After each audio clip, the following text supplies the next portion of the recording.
Natusok ako. Teka lang. Alam ko to Kilalanin ang kulitis, Amaranthus espinosus.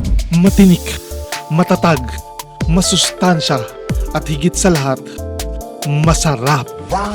This is green amaranth spinach o kilala sa tawag na kulitis. Tara, luto tayo ng ginisang munggo na may kulitis. Gasan muna natin.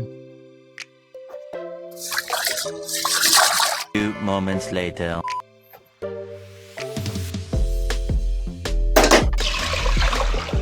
Kung sahog lang din naman ang pag-uusapan pagdating sa ginisang munggo, kahit ano panalo. Pwedeng manok, pwedeng isda, pero sa pagkakataong ito, ang gagamitin ko ay liempo. Sa totoo lang, ngayon ko lang nadiskubre itong kulitis. At para sa mga matagal nang nagluluto nito, sa anong ulam pa ba ito masarap ilahok? Pakilagay naman sa comment section para ng aking masubukan. Habang hinihintay natin uminit yung mantika, tamang-tama, lagyan muna natin ng asin yung ating liempo.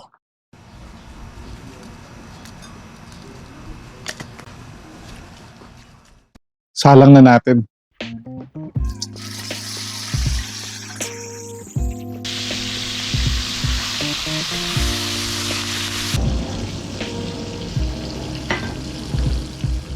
So ngayon nakasalang dito yung ating sahog. Sa mga oras na to, kumukulo na yung sinalang nating munggo. Papatayin lang natin yung apoy at tatakpan natin. So meron tayong tinatawag na carry over cooking. So maluluto pa siya kahit nakapatay. Ito makakatipid tayo ng gas. Sa mga oras na to, pwede na nga tayong magisa. Pero gusto kong matapos maluto itong liempo para dito tayo magigisa yung mga tutong-tutong galing doon sa liempo. Kasama yun sa gisa natin.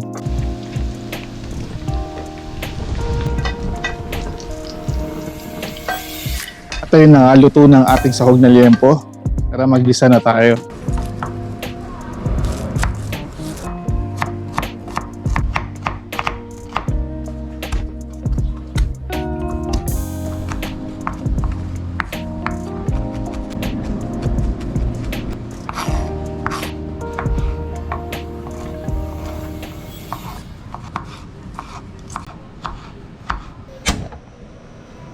Sa parting ito, hindi ko na naipakita na isinalang ang bawang at sibuyas. At dito kinakapture na ng katas ng kamatis, yung mga tidbits na naiwan sa liempo. Isa sa diskarte ko pag naggigisa, nilalagyan ko na yan ng patis. Pero check nyo yung patis ninyo. Hindi po tayo sponsored pero tingnan mo, extra virgin anchovy extract. Kita ba? Kahit anong patis naman pwede. Check nyo yung mga patis na binibili nyo. Ang nakasulat doon is fish flavoring. Pansinin nyo, fish flavoring. Hindi patis, hindi fish sauce, kundi fish flavoring. Check nyo yan. Pag ganyang labsak ng kamatis, pwede na yan. Bali dito, inihalo ko na siya sa pinapakuloang munggo.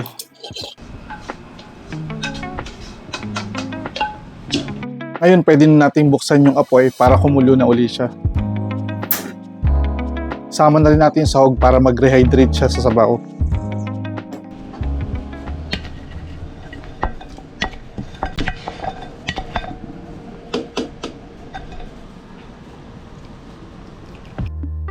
Ayan. So habang hinihintay natin yung kumulo, syempre makakalimutan ba natin ang star of the day? The green amaranth spinach, also known as kulitis. It is a good source of protein, iron, calcium, and vitamins. And most of all, sobrang daming tinik. Kaya mag-ingat and handle it with care. Hugasan muna natin maigi.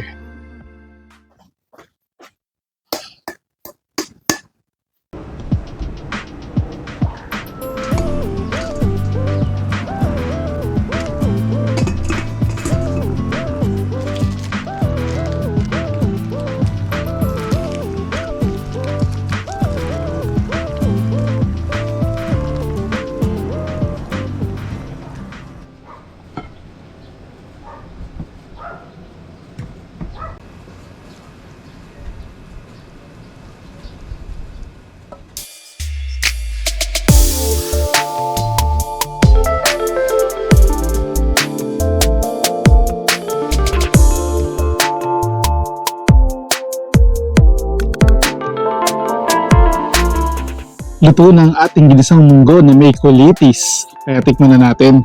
Sabi nga ni Ninong Rai, the perfect bite. Isa pa. Ninanamnam ko pa eh.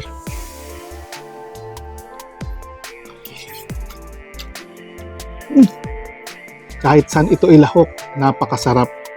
Ang texture niya is parang dahon ng ampalaya, pero walang pait. Ang lasa niya naman, wala siyang distinct aftertaste eh. So napakaganda niya ihalo sa kahit anong lutuin. At kung may makita kayong ganitong gulay sa lugar ninyo, itry nyo. Ingat lang kayo kasi matinik. Kaya this is Uncle Rocker. Tandaan nyo, always rock and roll.